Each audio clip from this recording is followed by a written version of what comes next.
Well, hello, good morning, everybody. Just going to leave this webinar just for another minute in case there's anybody else who comes in, panting the last minute.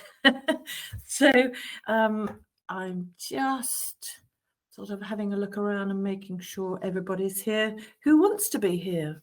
So if you've got any questions you want to ask me, there's a question and answer session which I'll be doing at the end. So save up all your questions and I'll try and answer them then. And if not, I'll answer them individually. So we'll do that.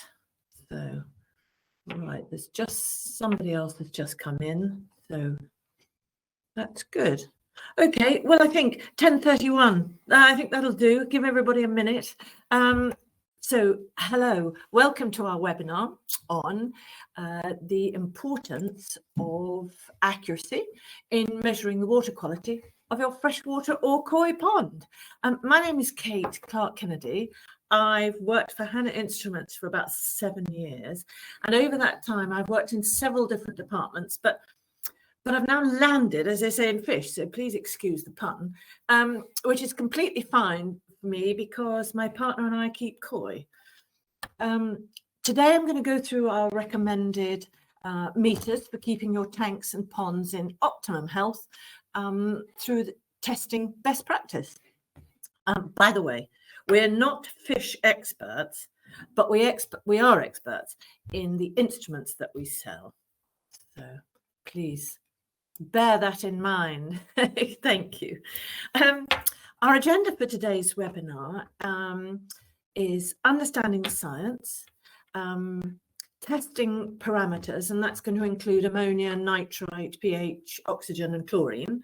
There are, of course, other parameters, but I can't go through them all today. But so those are the ones I'm going to focus on. How to test. The difference between manual and digital testing, what sort of good results look like, and really how to use our instruments and photometers. So that's what we're going to learn. So hopefully at the end you'll be able to tick all those in your head. Okay, we've done that. Okay, we don't keep fish, we keep water. This expression is used all the time, especially in koi keeping circles. It simply means that aquatic pets are given a good standard of water in which to live, keeping them in better health and letting their natural immune systems work to the best advantage. Left in poor water, they will find it much harder to look good and stay healthy. And of course, with koi, a lot of it is about looking good. Poor water quality causes around 90% of fish deaths in ponds and aquaria, either as a result of poor water or because the fish immune systems have been so damaged by the water conditions that they fall prey to disease. Okay, understanding the science. Water quality. Getting the water quality right is a question of balance. And keeping that balance in a living environment needs constant care and attention. And don't I know it? We do a lot of testing and trying to keep the balance right. Causes of poor water quality, it's usually the fish themselves. They use up the oxygen, replace it with carbon dioxide, and produce large amounts of ammonia as waste products from digestion. So ammonia is the main culprit. And long-term exposure to ammonia is deadly for fish. Fish produce ammonia in the water in two ways. Firstly, from the CO2 they breathe out from their gills, and second, through excretion, either through urine or excrement. Removal of ammonia. It's simply not possible to remove all traces of ammonia. But with the use of an efficient filtration system to keep the background level of ammonia in the pond low, levels can then be monitored regularly. The simplest way of removing ammonia is through a biological filter. And these all work on the principle of the nitrogen cycle. I'm going to come to the nitrogen cycle in the next slide, but the only other parameter that needs to be that is a cause of poor water quality is pH. Koi and other pond fish can adapt to a wide range of pH levels, but it is vital that the level they become used to does not vary by more than a very small amount. Okay. The nitrogen cycle. I'm just going to do a simple explanation of the nitrogen cycle, but as you can see on the screen, the nitrogen cycle in an aquarium involves the growth of beneficial bacteria that help convert ammonia to nitrite, and then nitrite to nitrate. And the nitrate is harmless to tropical fish if kept in low concentration, and you can do that by performing regular water changes. So the basics of the nitrogen cycle is it's the process of removing the harmful compounds found in a new aquarium. And this can take anything from 2 weeks to 2 months. And you can see that this nitrogen cycle that works well is that you give your fish food, they eat the food and produce ammonia. This then changes to nitrites, which are poisonous to fish, and through the biological features in the pond, it gets turned into nitrates, which is fine. So that's the essence of the nitrogen cycle, and that's what we're trying to keep in balance at any one time. Okay, I'm now going to come to how to deal with all the parameters. You'll see here an image of our little checker range, and this one is our HI 700, which does low range ammonia. So measuring ammonia, we measure here total ammonia, and on this, the HI 700, the reading is given, so it's very easy to do. Getting the level right, well, the ideal level is 0, but in practice, as I know to my cost, it's impossible to achieve with fish in the water. So if the level is too high, for a short time, I don't know, let's say during transportation, for example, there's no problem, but in the long term, exposure to ammonia, this can produce excessive mucus, dropsy, gasping at the surface, and many other symptoms, which all sounds rather dire. If the level's too high, stop feeding your fish, check your biological filter and make sure that is working as much as you can see, and then start implementing water changes. So that's the way of getting it down. If the level's too low, well, that's impossible. So it'll never be too low. So pH. Here I've put an image here of our HI 98100, which is a really great little pH meter or tester. So that's something I use certainly every time I do any testing in our ponds. Getting the level right. Koi can adapt to any pH in the range, really, between 7 and 8.5. But obviously the most important thing, as I've said before, is that it's kept stable. Everything's kept balanced. If your level is too high, if it rises significantly above the recommended range, the fish will suffer from alkalosis, and this will cause gill erosion. If the level's too low, so if it falls below the recommended range, the koi will suffer from acidosis, and this causes skin irritation and gill erosion again, leaving the koi at the risk of fungal or bacterial infections. Fluctuation. A fish becomes stressed, and the stress causes fight or flight hormones to be released, and eventually that causes the colours of the fish to fade.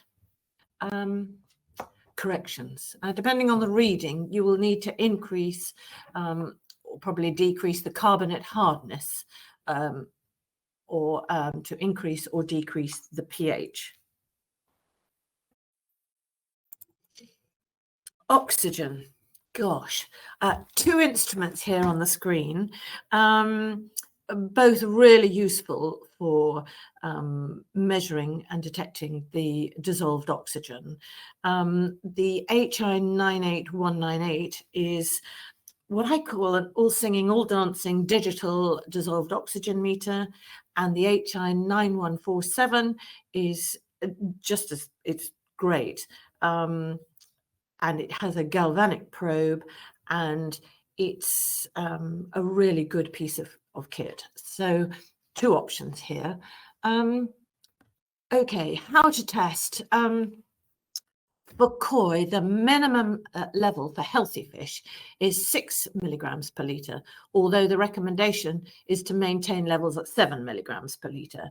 In practice, in our smaller ponds, well, my partner and I don't actually test for oxygen because we have so many air bricks in each tank. We think it's unnecessary and our fish look great. However, in larger ponds and in fisheries without so many air bricks or places relying on water flow, this can be an issue, and knowing the levels is incredibly helpful. So those are the instruments I recommend. If the levels are too high, I'm really not sure there is a level that's too high, and I wouldn't be worrying about that. It's obviously, we all worry if the levels are too low. And if they drop below 6 milligrams per litre, fish have a kind of similar reaction to people in a stuffy room, which sounds silly, but, you know, breathe deeper, faster, become lethargic. And over time, their digestion and growth is affected, and the fish becomes stressed, and this affects their colour and deportment. Anyway, if the oxygen levels fall below 3 milligrams per litre, the fish are at risk of dying, and dying very quickly. So it's an important instrument if you're in those situations. To correct the levels, check your air pump is working correctly. Increase the aeration with another air brick. Make sure your air bricks are working properly. And if you're a large fishery relying on water movement, you desperately need to test your fishery, lakes and things for dissolved oxygen. So use these meters and then sort out your aeration. Okay. Nitrite. Okay.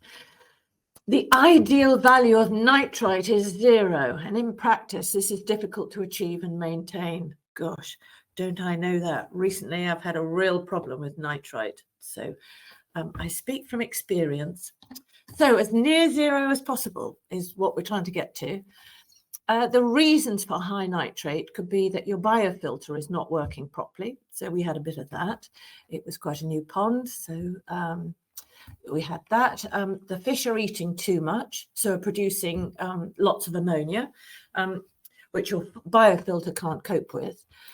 Or even, as again in my own case, our pond was overstocked with fish, so we've had to move a few on. If your levels are too high, the fish will produce excessive mucus and will exhibit signs of brown blood disease. If, well, levels too low, never. In my experience, never. So it can't be too low. If it is above 0.2 milligrams per litre, stop feeding your fish, check your biofilters working correctly, and start implementing water changes.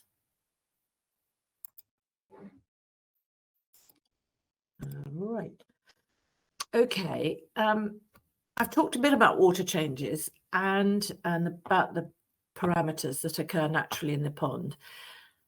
However, when these parameters are measured and found to be too high, we have suggested a water change, which is often easier said than done. So, from my experience, to do this successfully, only remove a maximum of 10% of the water in your pond at any one time, and replace this with dechlorinated fresh water, and continue to do this daily until the balance is restored. Again, from my experience, I replaced the water in my pond directly from the tap. I then needed to test for chlorine. So I did that after about 2 hours, because then the tap water has amalgamated with the existing pond water. So I then tested it. And when I had chlorine in the water, I added sodium thiosulfate, which makes an excellent dechlorinator. And I added that at 13 grams per 1,000 litres of pond water. I tested again after another 2 hours and found 0 chlorine. So that was really good. If you still have chlorine after that first test, you may wish to put another 13 grams per 1,000 litres of sodium thiosulfate in the water, and that should cure it.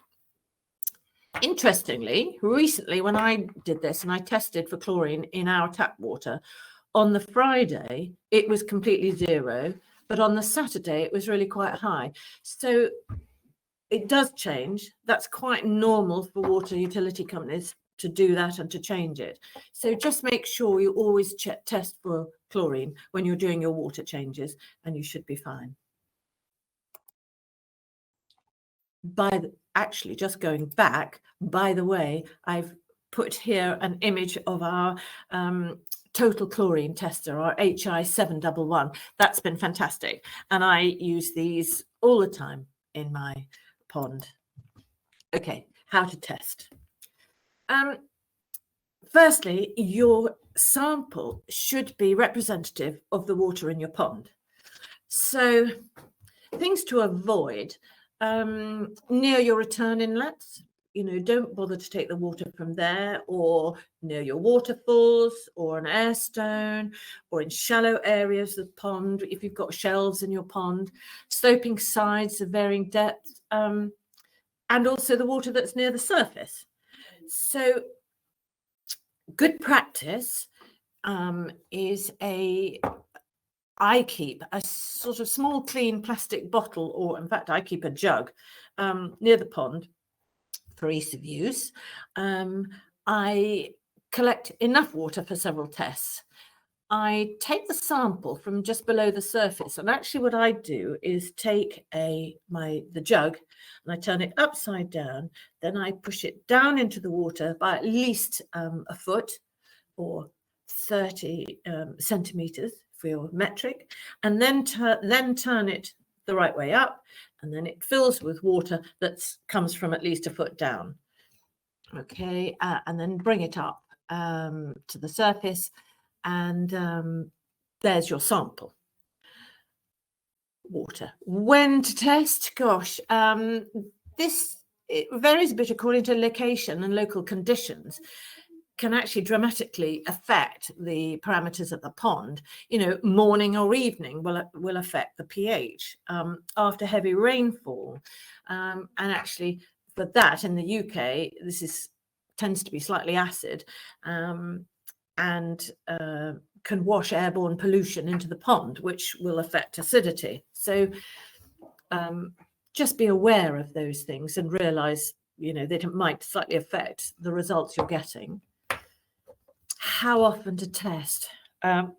Gosh, in a new pond, which we've recently done, while the biofilter is maturing and the pH is stabilizing, you can't test too often, really. I mean, we tested daily and sometimes twice daily just to see how it was going. Once the pattern of results has emerged, and you get an indication that the parameters have stabilized at acceptable levels, then you can do a less timekeeping regime, really, for your testing. We have 2 ponds, one of which is an old, very established pond, and we test that regularly once a week. With our new pond, we're still on, well, we just moved to probably once every 2 days. We're feeling a bit more confident about our levels. And then, of course, in the winter, really, when they've stopped feeding, we do it about once every couple of weeks just to make sure everything's going all right. Okay, manual testing. There are 2 different sorts of testing to do. There's manual testing and digital testing. Manual testing, you have a kit, you put your sample in a cuvette or a vial, it's the same thing, a glass container, and you add a reagent, and when the color has changed, you hold it against a chart to see which color is the nearest match. Since there are typically, I mean, this is slightly different, but since there are typically only about 5 different colors on the chart, this method can only give you a rough idea of the values for the water parameters that you've got. And having been a bit in the print industry too, I know when colors are reproduced printing wise, they can alter slightly. So the whole thing is a bit, it can be a little bit more vague. So at Hanna, we have digital testing. With a digital photometer or colorimeter, which is what these things are called, the color change in the sample is measured by an optical meter that gives a value of each parameter. So this gives a much higher degree of accuracy, and it takes away the difficulties associated with, let's say, an individual's perception of color and depth of color. My partner's colorblind, so it's hopeless for him doing a manual test. But with a digital test, it really just answers all the questions. The other wonderful thing with a digital readout is that it can give you a trend of what's happening in your pond, and a very subtle trend. You know, over a week or over 2 weeks, you can see whether your ammonia level is you know, just creeping up, and so you can, you know, alter things like feeding and all sorts of other things before it gets to be, you know, to panic levels really. So, and here on this slide, I've got 2 versions here. I've got our little Hanna Checkers, which is the little blue one, and these measure individual parameters. So you can buy these, you know, just to do ammonia or just to do chlorine or something. And then the one on the right is our HI83303, and that is one instrument that can measure all the parameters that you will need. You will have to, of course, buy the different reagents for the different tests you want to do, but it all comes in one instrument. So that's really helpful. How to use a Hanna Checker? Okay. They do vary slightly because the reagent that you put into them may need different lengths of time to cure, as they say. But I just thought I'd show you. In fact, I've got one here that I brought in from home today. Gosh, sounds like Blue Peter, doesn't it? So basically what you do is you press the button on the front to turn it on, and then it will read C1, which I don't know whether you'll be able to see here, but yep, it says C1. You open the lid of the checker, and you insert the cuvette or vial that I have here, which is filled with the sample up to a level, and I haven't got it here today. I'm not going to do you a real live experiment. It's just bound to be a nightmare. Anyway, you pop that in the checker, close the lid, press the button, and then it will read, when it's looked at the sample, it will read C2. You then open the checker, unscrew the cuvette tap here, and then dose with a suitable reagent. The one for ammonia that I've got here, and there are 2 little reagent bottles, 1A and 1B, and you put some reagent into the cuvette, turn the close the lid, put it back into the checker, close the lid, and press the button, and it will come up with a timer which says, basically, I'll give you a result in the amount of time it is. And I think for ammonia, off the top of my head, it's about 2.5 minutes, and then a number will appear, which is the amount of ammonia you've got in your water. Okay.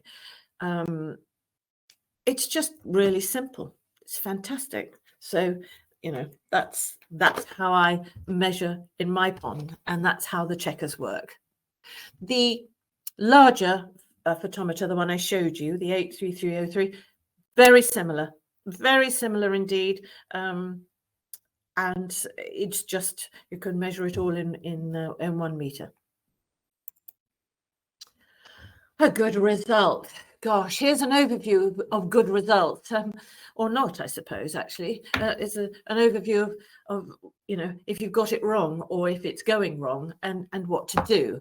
And there's information on what to do with a bad result. Many of these say do a water change. So I've told you previously about how to do a water change, so I hope that's been really useful.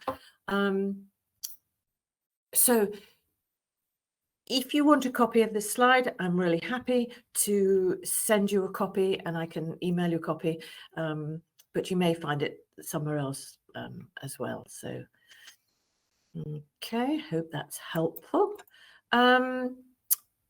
I know I've gone on probably a little bit longer than I hoped, but if anyone has any questions, please ask them now.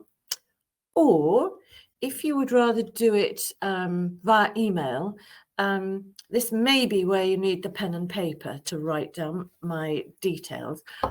But my details are K for Kate, but K.Clark, C-L-A-R-K, without an E, hyphen Kennedy, K-E-N-N-E-D-Y, at Hanna Instruments, and that's Hanna without the H at the end, hannainstruments.co.uk. Or please feel free to call me on my mobile. My number is 07834 791 575, and I'd be delighted to respond. So that's helpful. If all fails, you can always email Hanna Instruments and say, please, can you pass this on to Kate? So if you'd like further information, I've got 2 leaflets here, and they also come in a PDF version. One is this water testing leaflet for koi, little brochure for koi, which is useful. I can do that as a PDF or hard copy. And then I've also got the brochure, which is, again, as a PDF or hard copy, which basically gives you the whole range of checkers and instruments that we do that are suitable actually for both freshwater and marine. So here I really need to press the importance of, in that leaflet, some of the checkers are for freshwater only, some are for marine only, and some for both. But please do not use a checker that says it's for marine for your freshwater testing. That is, they totally will not work for the parameter that they for marine if you're meant to be doing freshwater, unless they say it's for both. So so if you'd like a copy, email me, or even email sales@hannainstruments.co.uk mentioning my name or what you'd like from it. All right. And thank you. I hope you found it useful. Thank you for joining me. I think I've still got everybody here. And I've got a couple of questions just come up. We're trying to find out as much about our removal of phosphates in the case of blanket. Any advice around phosphate readers? Yes. Phosphate, I am just going to look up.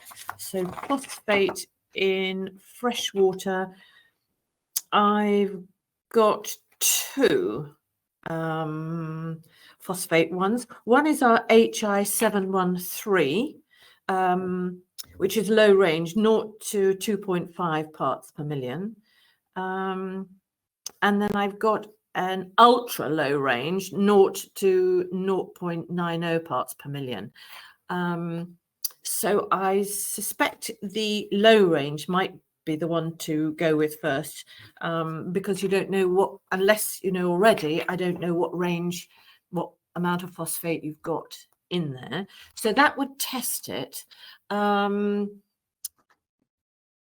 and I'm not sure about the removal of it at this stage, but if you'd like to email in your problems further, I'd be very happy to talk to you about that.